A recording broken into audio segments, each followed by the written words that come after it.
마태복음 20장 1절부터 16절까지 말씀입니다. 마태복음 20장 1절부터 16절까지의 말씀, 저와 여러분들이 한 절씩 교독하시겠습니다.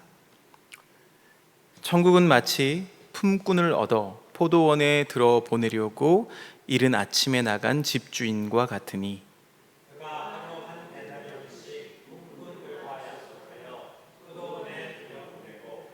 또 제3시에 나가보니 장터에 놀고 서 있는 사람들이 또 있는지라.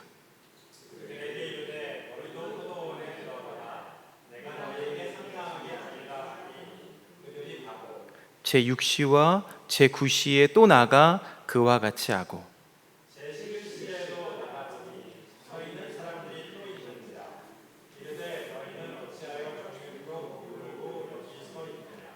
이르되 우리를 품꾼으로 쓰는 이가 없음이니이다. 이르되 너희도 포도원에 들어가라 하니라.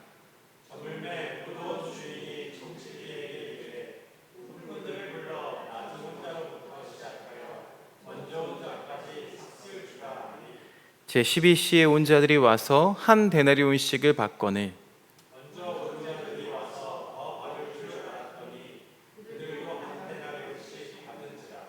받은 후 집주인을 원망하여 이르되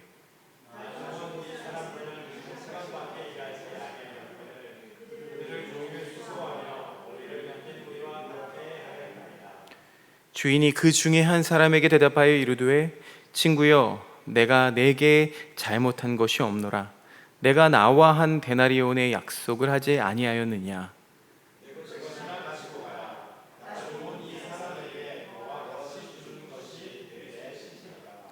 내 것을 가지고 내 뜻대로 할 것이 아니냐. 내가 선함으로 내가 악하게 보느냐.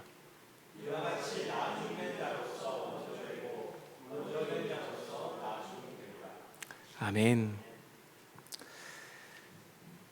우리의 삶을 돌아보면 늘 체험보다는 결핍을 더 많이 경험하게 되는 것 같습니다.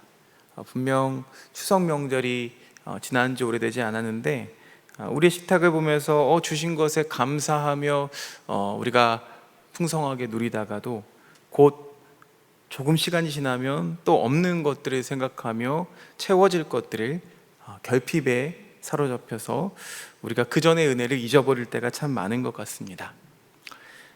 출애굽 과정에서 광야에 있던 이스라엘 백성들이 그랬습니다. 이 이스라엘 백성들이 모인 이 캠프에 하늘로부터 만나가 내렸습니다. 그 만나로 인해서 굶주림으로부터 이들은 벗어날 수 있었고 광야에서 무려 40년간을 살아갈 수 있었습니다. 먹고 사는 문제로 지쳐있는 우리에게는 이 이야기가 그저 부러운 이야기일 뿐입니다. 여전히 우리는 우리 삶의 부족한 부분을 막 채워달라고 하늘의 은혜를 기다리고 있습니다. 이런 신앙 자체에는 아무런 문제가 없죠. 다만 그때 있었던 그 만나가 내리던 그 일이 오늘날도 똑같이 재현되기를 기대하거나 강요해서는 안 됩니다. 아무리 하늘을 올려다보면서 우리가 기다려봐도 같은 식으로 만나는 우리에게 내리지 않습니다. 도대체 이 출애굽 공동체가 경험했다는 이 만나 사건이 우리에게 말해주고 있는 것은 무엇일까요? 출애굽해서 여정을 떠난 이스라엘이 한 달 보름 만에 도착한 곳은 신광야라는 곳이었습니다. 이제 여기로부터 시작해서 본격적으로 광야를 횡단해야만 합니다. 그런데 이 캠프에 문제가 생겼습니다. 한 달 보름 동안 출애굽하면서 챙겨왔던 모든 먹을거리가 다 떨어져 가고 있었다는 거죠. 사실 그들은 이곳에 이르기 전에도 한 번 이런 난리를 겪었습니다. 홍해를 건넌 후에 무려 사흘 동안이나 마실 물을 찾지 못했기 때문입니다. 마라에 이르러서 우여곡절 끝에 이 물 문제는 해결되었는데 이제는 먹을거리를 찾지 못해서 한 고비 넘어 또 한 고비를 만난 셈입니다. 길을 따라 나선 백성들 입장은 불안하지 않을 수가 없었습니다. 결국 이 모세와 아론을 향해서 불평이 쏟아져 나오기 시작합니다. 출애굽기 16장 3절 말씀 함께 읽어보겠습니다. 시작. 이스라엘 자손이 그들에게 항의하였다.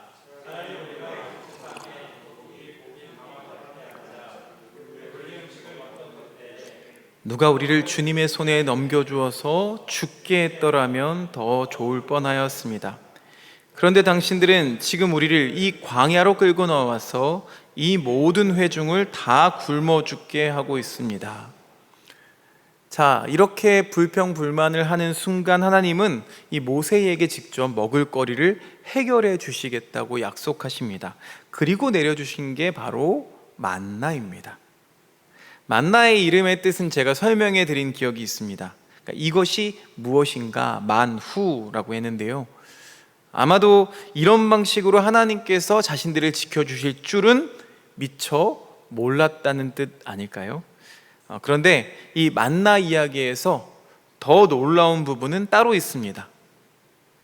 만나가 내렸다는 건 이들을 구원하시기 위한 하나님의 전적인 은혜를 보여주죠. 이 만나를 얻기 위해서 필요한 이스라엘의 공로는 전혀 없습니다. 오히려 이들이 한 것이라고는 모세와 아론을 향해서 불평하고 원망했던 것뿐이죠. 여러분, 이것은 곧 하나님을 향한 불신이기도 했습니다. 자고로 은혜란 무언가 책임을 다하고 사명을 완수하고 도덕적이고 세련된 신앙인으로서 살아내었을 때에 주어지는 것으로 생각하는 우리 모두에게는 그래서 이 사건이 너무나 낯설고 어색하기만 합니다. 이스라엘 입장에서 한번 생각해 보면 불평과 불만이 나올 만한 형편과 사정에 처해 있습니다. 바라던 대로 되는 일이 하나도 없고 삶의 조건들은 애굽에 있을 때보다도 더 열악합니다. 우리가 캠핑을 가면 분위기는 좋지만 모기를 만나고 아니면 추위나 더위를 만나면 집에 돌아와서 뭐라고 생각하십니까? 집만한 곳이 없다 생각하는 것처럼 이들은 지금 캠핑 중이에요. 그러다 보니까 삶의 조건들이 그리 녹록지 않습니다. 우리도 똑같이 이스라엘 백성들처럼 이런 상황을 겪게 되면 불평과 절망에 떨어질 수밖에 없다는 거죠. 우리는 분명히 하나님께서 나를 구원해 주셨다고 믿습니다. 그런데 여전히 오늘을 어떻게 살아가야 할지 염려와 불안이 가득합니다. 문제는요, 상황과 조건이 나빠지니까 이스라엘이 취했던 행동에 있습니다. 이 원망과 불평의 출발점을 보니까 오늘 아까 읽었던 말씀 보니까 이집트 땅 고기 가마 옆에서 배불리 먹던 기억에서부터 출발합니다. 여러분, 이 애굽이라는 제국이 통치하고 지배하는 방식은요 크게 두 가지입니다. 첫 번째는 압도적인 무력이죠. 그래서 바로의 병거와 기병들이 그것들을 대표하고 있습니다. 그리고 두 번째가 이 고깃터와 물, 그리고 먹을 것을 통제하는 겁니다. 이들에게는 휴일이 없었다고 해요. 그래서 감당하기 힘든 노역에 처해 있지만 이 제국이 먹을 것을 쥐고 있었기 때문에 고깃터와 또 물과 이 먹을 것을 쥐고 있는 한 이 명령에 굴복할 수밖에 없었습니다. 지금 이스라엘은 이 현실 앞에서, 자기들 앞에 놓여 있는 현실 앞에서 그때와 비교하면서 불평하고 있습니다. 차라리 그때 그 고깃터 옆에서 잘 먹고 죽은 귀신이 때깔도 좋다고 거기서 차라리 죽는 게 나았을 뻔했다 라고까지 이야기하죠. 그런데 여러분, 그들이 생각하는 그 모든 것들은 다 노예를 위한 것들이었습니다. 그러니까 노예로 살아갈 때나 필요한 것이었죠. 제국은 자신들의 질서를 따르지 않으면 날카로운 채찍을 휘두릅니다. 때론 달콤한 당근으로 이들을 현혹시키기도 합니다. 자신에게 주어진 과업을 완수한 이들에게는 먹을거리가 주어집니다. 두 사람의 몫을 해낸 사람에게는 조금 더 풍성한 먹을거리가 주어집니다. 열심히 일하면 더 많은 것이 주어지고, 반대로 쓸모없으면 도태된다는 거죠. 끊임없이 자신의 가치와 쓸모를 입증하고 인정받아야 하는 이런 제국의 시스템. 불행하지만 여전히 세상을 유지하고 작동하는 강력한 힘이기도 합니다. 우리는 태어나면서부터 이런 시스템 안에 있었습니다. 지금도 그런 방식을 따르면서 살아가고 있습니다. 그러다 보니까 이 신앙에서조차도 더 열심히 하고 더 잘해야 하나님께 인정받고, 그렇지 못하면 지옥에 떨어진다는 어떤 율법주의에 쉽게 떨어지고 마는 거죠. 그러다 보니까 이 불평하고 원망하는 이스라엘 위로 만나가 떨어지는 모습이 낯설기만 할 뿐입니다. 뭘 잘했다고, 뭐가 예쁘다고. 오늘 말씀은 우리 자신이 얼마나 이런 식의, 이런 제국의 사고에 길들여져 있는지를 가늠하게 합니다. 오늘 읽은 말씀은 포도원에서 일할 일꾼을 찾는 포도원 주인의 이야기죠. 이른 아침부터 일꾼을 구했던 주인은 무슨 이유인지는 모르겠지만 9시쯤 또 밖으로 나갑니다. 이미 일이 시작됐어요. 가서 장터에서 사람들을 또 데리고 옵니다. 그뿐만이 아닙니다. 주인은 그렇게 12시, 오후 3시, 그리고 5시에도 똑같이 외출을 해서 그때마다 장터에서 일을 찾지 못해 빈둥거리는 이들을 자신의 포도원으로 데리고 와서 일을 시키죠. 자, 여기까지 보면은 그렇게 이상해 보이는 부분이 없습니다. 문제는 일을 다 마치고 일어납니다. 각자에게 품삯을 줄 때의 일이 벌어졌죠. 그러니까 첫 타자로 일을 시작하자마자 아침부터 일을 시작했던 사람들이 집단으로 이 주인의 처신에 대해서 불평과 원망을 늘어놓기 시작합니다. 이유는 여러분 모두 아시겠지만 자신들보다 그 이후에 포도원에 들어와서 일하게 된 일꾼들, 심지어는 일이 바로 끝나기 직전인 오후 5시에 와서 꼴랑 1시간 정도 일한 일꾼들에게까지 동일하게 한 데나리온을 주었다는 사실입니다. 이게 문제였어요. 물론 포도원 주인이 누구를 데리고 오든지 또 몇 시에 데리고 오는지 그것은 사실 문제가 될 필요가 없습니다. 그건 전적으로 주인의 몫이기 때문이죠. 하지만 그 아침부터 열심히 일한 일꾼들의 입장에서 보면은요, 억울합니다. 내가 훨씬 더 많은 시간, 많은 일을 했는데 똑같은 삭스를 받았으니까요. 공정하지 않습니다. 더 많이 일했으니까 더 많은 삭스를 받아야 하고, 더 많이 인정받는 사람이 또 더 누릴 수 있는 게 자연스러운 이치이고 상식입니다. 하지만 이런 식의 정의로는 누구도 행복해질 수가 없습니다. 여러분, 왜 주인은 자꾸만 장터로 나갔던 걸까요? 어떤 면에서 보면은요, 이 포도원 주인은 농사에는 별로 관심 없는 것처럼 보입니다. 오히려 온통 누군가를 찾는 것에만 관심이 있어 보입니다. 이 품꾼으로 초대받은 사람들의 면면을 봐도 일반적이지가 않습니다.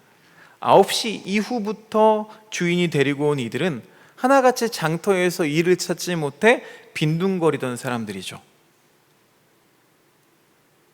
이렇게 게으른 사람들에게 베푸는 친절, 여러분 어떻게 생각하십니까? 우리는 보통 그런 친절을 사치처럼 느낍니다. 그런데 포도원 주인은 우리랑 다릅니다. 모두가 일할 시간에 그들은 무엇 때문에 빈둥거리고 있었는지에 좀 더 주목합니다. 오늘 읽은 말씀 20장 7절 상반절 말씀 세번역 성경으로 한번 읽어보겠습니다. 시작. 그들이 그에게 대답하기를,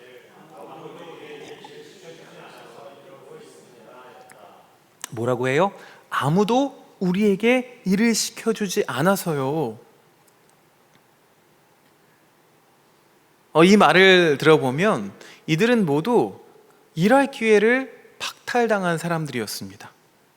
뭐 어떤 이유에서인지, 많이 배우지 못했는지 아니면 몸이 불편했는지는 잘 모르겠지만 이들은 그 모두 쓸모와 효율의 그런 세계에서 쓸모없는 사람들로 버려진 사람들, 즉 경계 밖으로 밀려난 사람들입니다.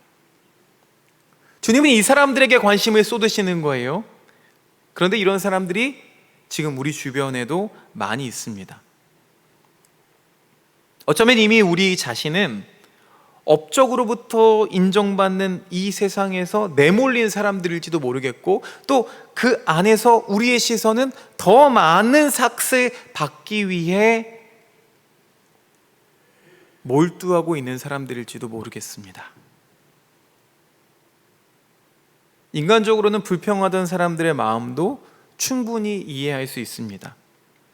그런데 이들이 계산하고 있는 그 삭을 정하는 기준이 이 포도원 주인과는 달랐을 뿐입니다.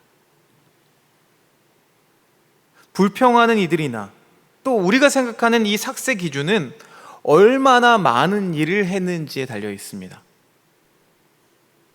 그렇지만 주인의 기준은 달랐습니다. 그리고 엄밀히 보면 이 삭을 결정하는 건 주인의 몫이죠. 이 포도원 주인은 삭을 결정하는데 일이라는 것을 전혀 고려하지 않고 있습니다. 그의 관심사는 자신의 포도원에서 일할 일꾼들이 하루를 살아내기 위해서 필요한 그 하루치 일용한 삭이 얼마인가에 있었습니다. 하루 세 끼 먹어야 되는 건 누구나 다 똑같죠. 부자는 더 먹고 영향력 있고 쓸모 있다고 더 많이 먹어야 되는 건 아니죠. 포도원 주인은 셈법에서 업적이나 쓸모를 기준으로 작동하는 이 제국의 셈법과는 너무나 다른 모습을 보여줍니다.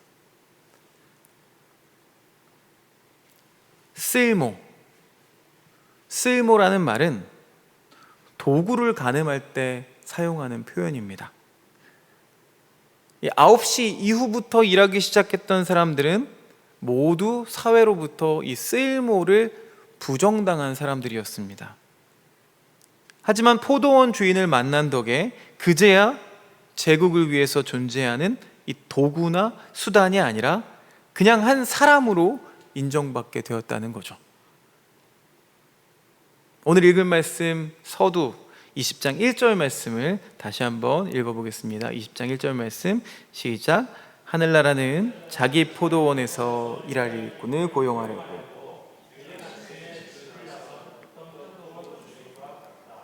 아멘. 자, 오늘 말씀 서두에서 하늘나라는 즉 하나님은 이 포도원 주인 같다라고 말씀을 시작하십니다.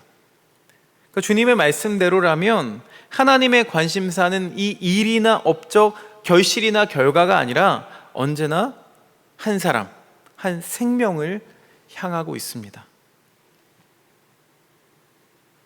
하나님 나라에서는 쓸모에 의해서 또 평가에 의해서 내몰릴 염려가 없습니다. 그래서 한 사람 한 사람 모두가 소중하고 존귀합니다.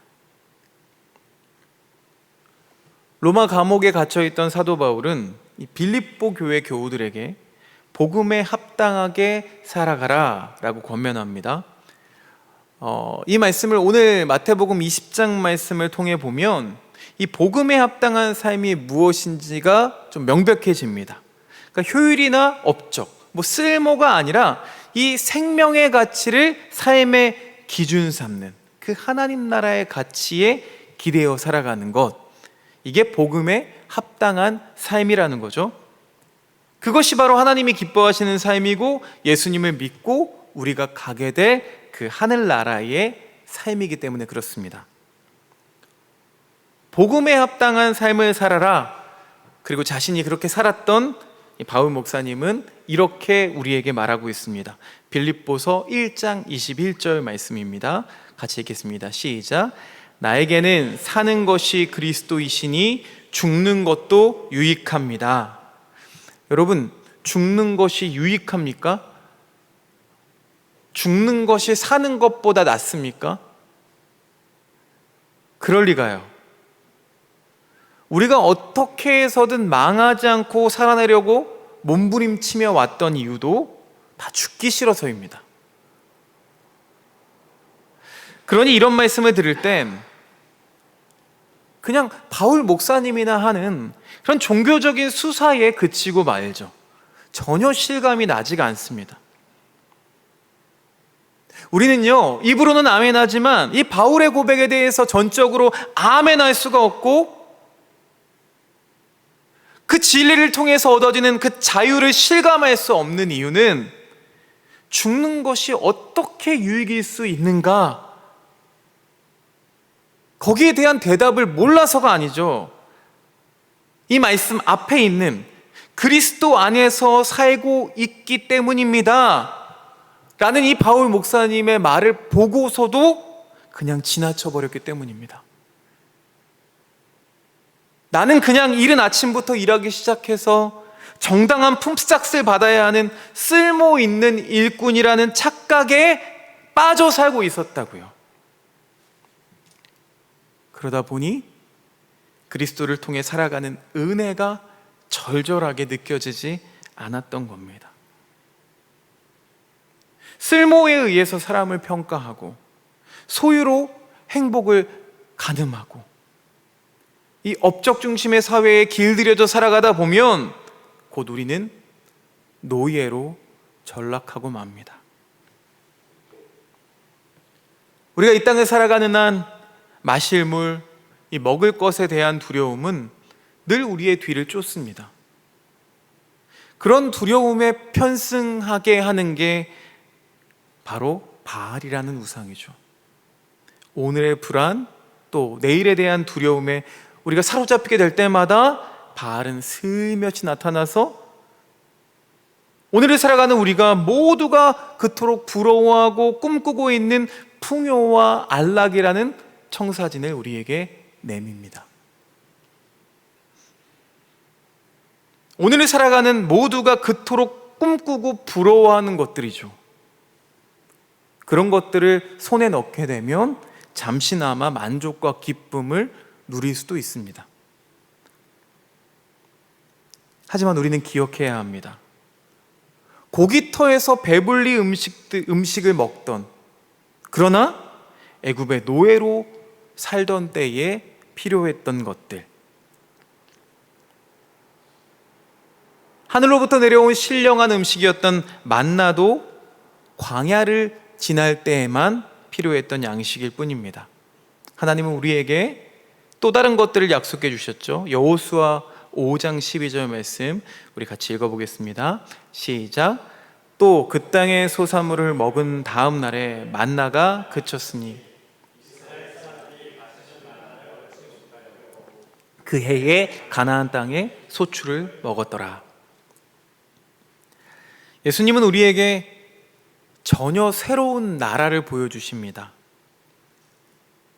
오늘 그 나라를 우리에게 소개해 주십니다. 업적이나 쓸모가 아니라 하나님으로부터 주어지는 은혜가 삶의 원동력이 되고 인생을 살아가는 기준이 되면 비교나 경쟁에서 벗어나는 참된 자유를 누리는 그런 나라입니다. 그 나라는 비교와 경쟁, 수고로 내몰리지 않아도 되는 곳입니다. 더 이상 노예가 아니라 하나님의 자녀로 살아가게 될 하나님 나라입니다. 그러므로 이제 우리는 모두 선택해야 합니다. 또다시 배고픈 노예로 살아가겠습니까? 영원히 목마르거나 배고프지 않는 예수 그리스도를 생명의 양식 삼아서 살아가시겠습니까? 도구와 수단으로 전락된 삶일 것이냐, 또는 하나님의 자녀로 살아갈 것이냐, 그 중에서 선택해야만 하는 기로에 놓여 있습니다. 후자의 삶, 하나님의 자녀가 되는 삶을 선택하신다면 우리 세상, 이 애굽에서든 또 광야에서든 언제 어디서나 바울 목사님이 말씀하셨던 이 복음에 합당한 삶을 살아가시는 저와 여러분들 되시기를 주님의 이름으로 축원드립니다. 우리 힘만으로 가능할까요? 그렇기 때문에 그 모든 여정 가운데 생명의 떡이 되시는 주님께서 우리를 지켜주십니다. 오늘 그 생명의 떡이 되시는 주님 앞에 우리의 기도를 올려드리기 원합니다. 제가 먼저 기도합니다.